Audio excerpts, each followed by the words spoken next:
Token number 110.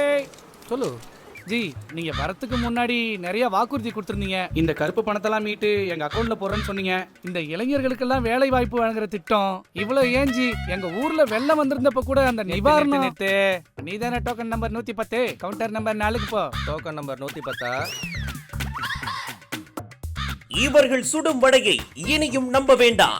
இந்தியாவை காக்க ஸ்டாலின் அழைக்கிறேன்.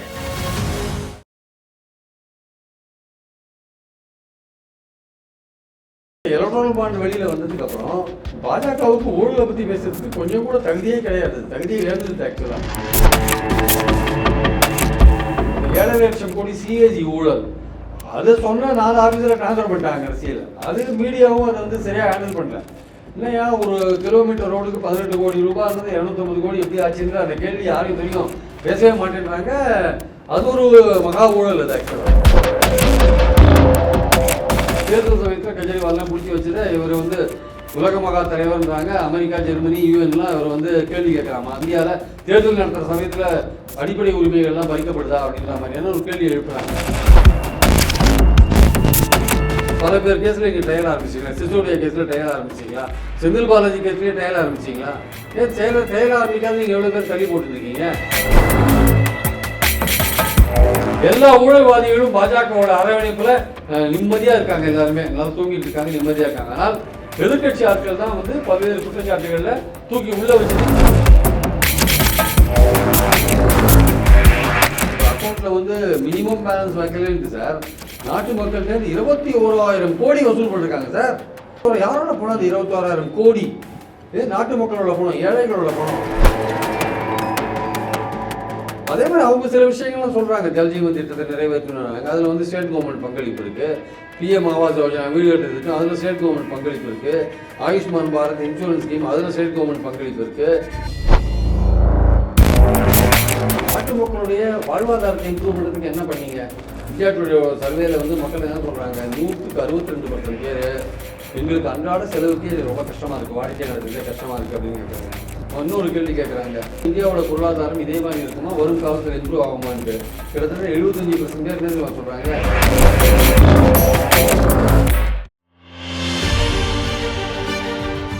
பிளாக் அண்ட் ஒயிட் நேயர்களுக்கு வணக்கம். அரசியல் சூத்திரன் நிகழ்ச்சியில் மூத்த பத்திரிகையாளர் திரு பிரியன் அவர்களை வரவேற்கிறோம். வணக்கம் சார். வணக்கம் சார். தேர்தல் பரபரப்பு பிரச்சாரங்கள்லாம் தொடங்கியிருக்கு. பிரதமர் மோடி தேர்தல் பிரச்சாரம் பண்ணும்போது எதிர்கட்சிகளில் இருக்கவங்க ஊழலை பாதுகாக்கிறதுக்காக முயற்சிக்கிறாங்க. நான் 3வது முறையாகவும் ஆட்சி பொறுப்பேற்றவுடன் ஊழல்வாதிகளை தண்டிக்காமல் விட மாட்டேன் அப்படின்றார். இந்த ஊழலுக்கு எதிரான ஒரு போர் அப்படின்ற மாதிரி அவர் அந்த பிரச்சாரத்தை மேற்கொண்டிருக்காரு.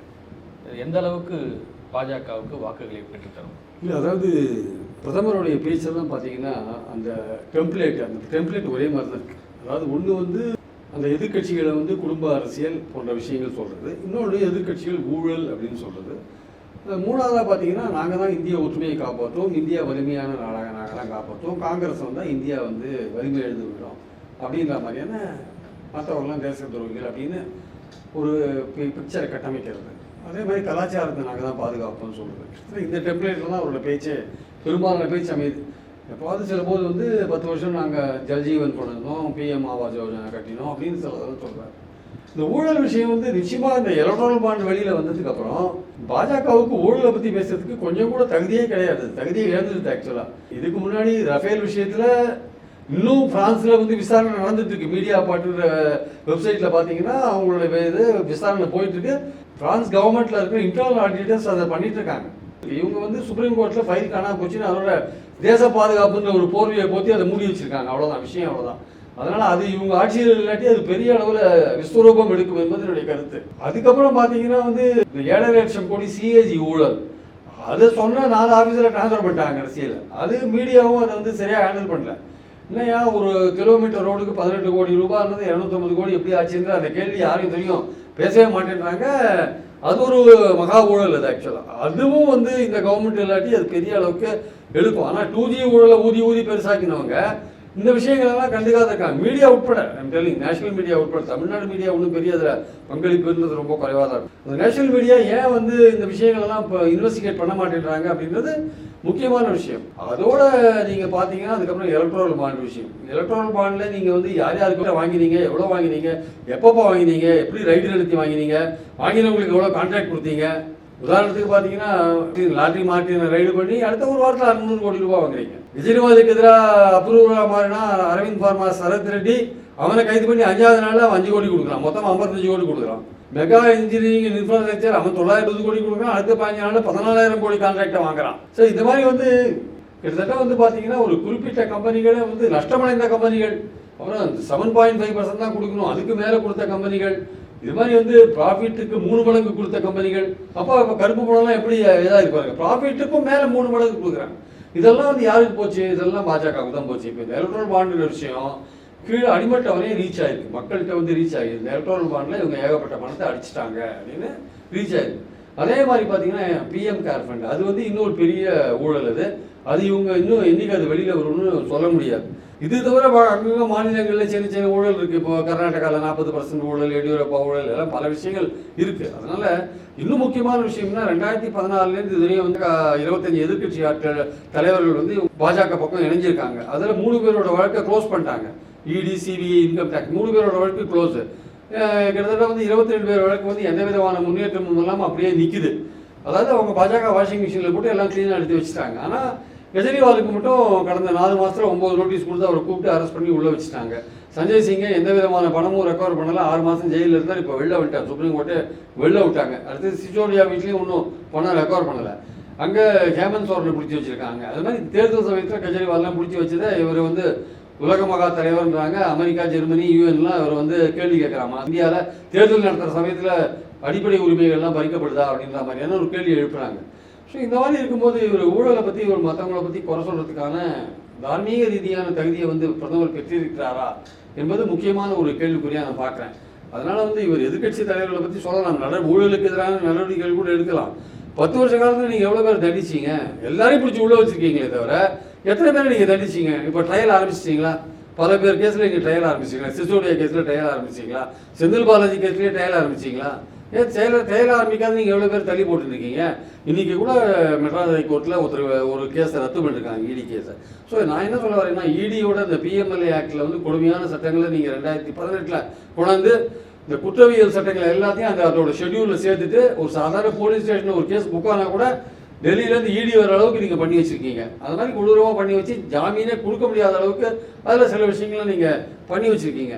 ஸோ அதனால் வந்து நீங்கள் எல்லாரையும் பிடிச்சி உள்ளே போடுறீங்க. உள்ளே போட்டதுனால ஈடுனீங்க. ஆனால் நீங்கள் பாதி பேர் ஜெயிலில் இருக்காங்க, பாதி பேர் பெயிலில் இருக்காங்கன்னு அமித்ஷா சொல்கிறார். நான் சொல்கிறேன், உங்ககிட்ட இருக்கிறவங்க எல்லாருமே பெயிலில் தான் இருக்காங்க. எதிர்கட்சியில் வந்து வெளியில் வந்தவன் உங்ககிட்ட சேர்ந்தானா எல்லாருமே குற்றமற்றவர்களாகி எல்லாமே வாஷிங் மிஷினில் போட்டு எடுத்து பழிச்சுன்னு இருக்காங்க ஆக்சுவலாக. அதனால் ஊழலை பற்றி பேசுறதுக்கு பிரதமருக்கு எந்த தகுதியும் கிடையாது. இல்லை, அது தேர்தலில் பெரிய அளவுக்கு கை கொடுக்காதா பாஜகவுக்கு?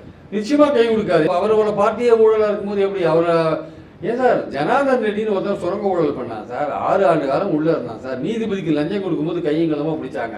அவன் வந்து போன வாரம் சேர்ந்துருக்காங்க பிஜேபியில். அவ்வளோ பெரிய ஊழல்.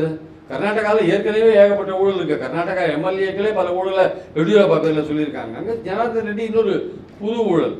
அதே மாதிரி அஜித் பவார் மேலே 70,000 கோடி ஊழல் சொன்னீங்க, அவரையே நீங்கள் சேர்த்துனீங்க. அங்கே ஹேமந்த் குமார் பிஸ்வாஸ் அஸ்ஸாம் முதல்வர் காங்கிரஸ் இருந்தபோது அவர் மேலே சாரதா ஸ்கேம் போட்டிங்க. இப்போ அவர் ஜாலியாக சிஎம்மாக இருக்கார். ஒரு விஷயம் இல்லை. சுமந்த் அதிகாரி வெஸ்ட் பெங்கால் திருவண்ணாமலையில் இருந்தார். அவர் மேலே நாரதா ஸ்கேம் போட்டிங்க. அவர் இப்போ உங்ககிட்ட சேர்ந்தார், ஜாலியாக இருக்கார், ஒரு பிரச்சனையும் இல்லை. நாராயண ராணே ஜாலியாக இருக்கார். ஆதர்ஷ் ஹவுசிங்கில் வந்து மாட்டின்றார் அசோக் சவான். அவர் இப்போ உங்ககிட்ட சேர்ந்தார், நீங்கள் எம்பி போஸ்ட் கொடுத்தீங்க, ஜாலியாக இருக்கார். இந்த மாதிரி எத்தனை பேர் இல்லை, எல்லா ஊழல்வாதிகளும் பாஜகவோட அரவணைப்பில் நிம்மதியாக இருக்காங்க. எல்லாருமே நல்லா தூங்கிட்டு இருக்காங்க, நிம்மதியாக இருக்காங்க. ஆனால் எதிர்கட்சி ஆட்கள் தான் வந்து பல்வேறு குற்றச்சாட்டுகளில் தூக்கி உள்ளே வச்சுட்டு எந்த விதமான 2G சார் 2Gயில் உங்களை விடுவிச்சாங்க 2017-18.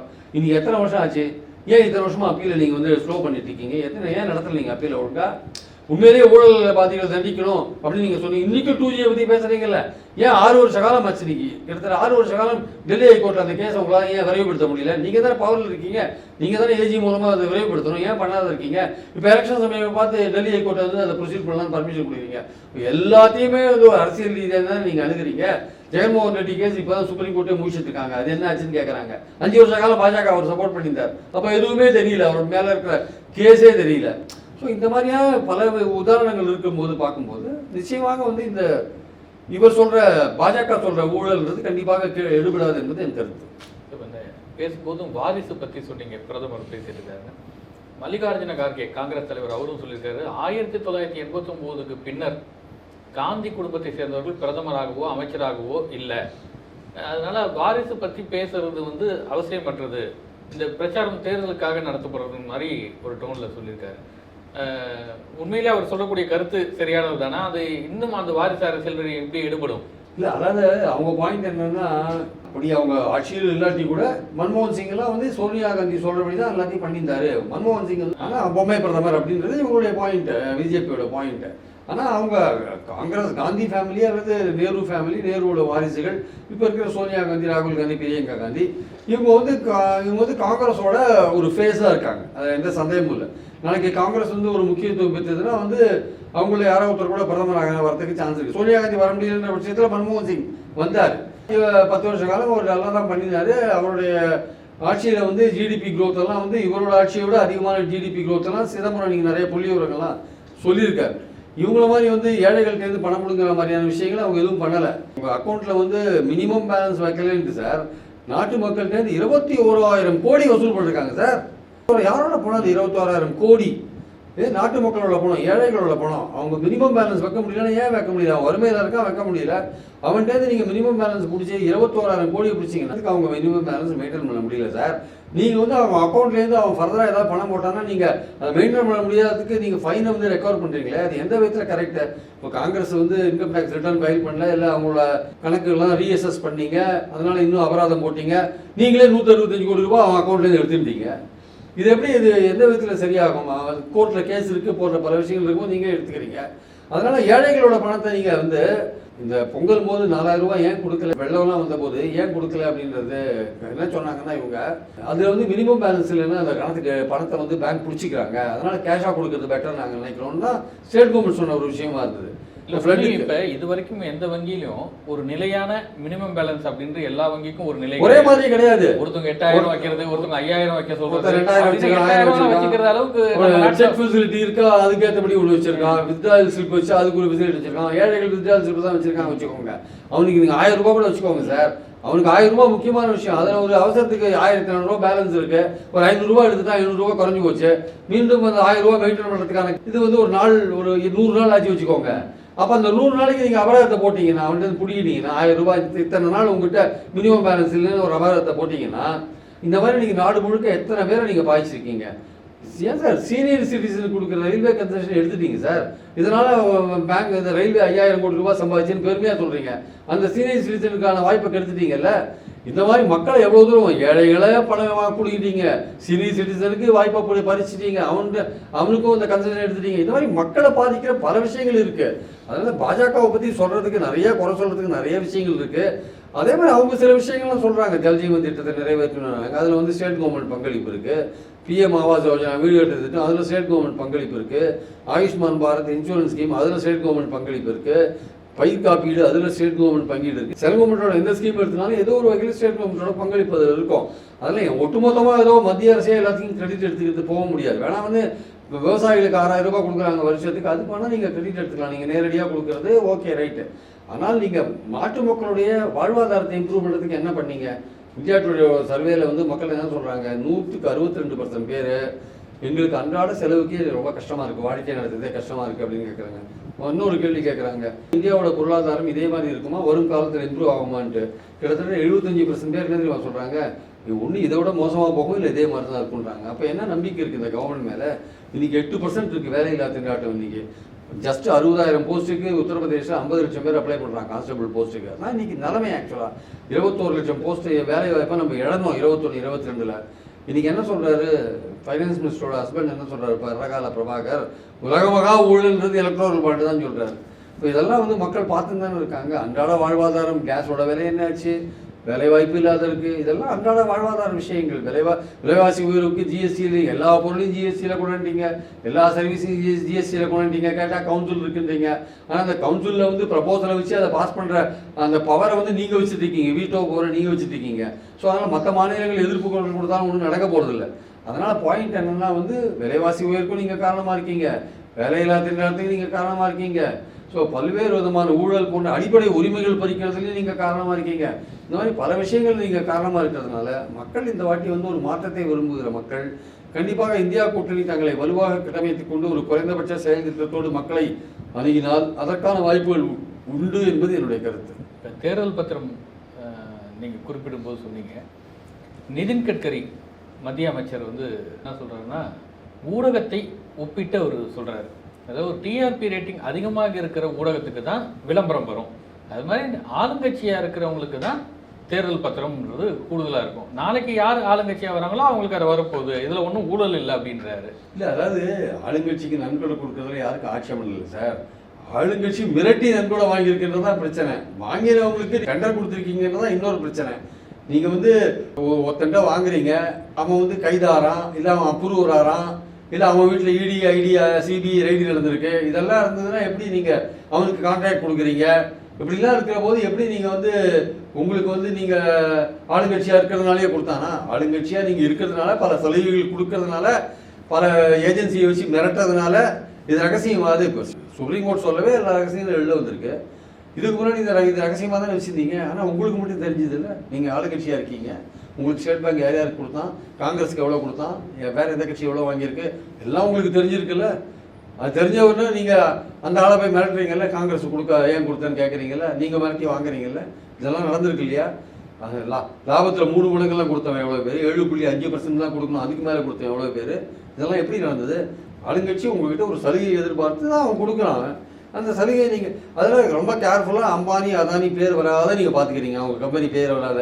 ஆனால் அது உள்ளே போது பார்த்தா இன்னும் எத்தனை பினாமி கம்பெனி பேரில் அவங்களோட ஃபண்ட்ஸ் உள்ளே போயிருக்குன்னு நமக்கு தெரிய வரும். ஆக்சுவலாக அதாவது அவங்க வெளிப்படையாக அவங்களோட பெரிய பெரிய கம்பெனிகள் பேர் மட்டும் வராதபடி பார்த்துட்டு இன்னும் சில பினாமி கம்பெனிகள்லாம் அவங்களோட கனெக்ஷன்ஸில் இருக்குது.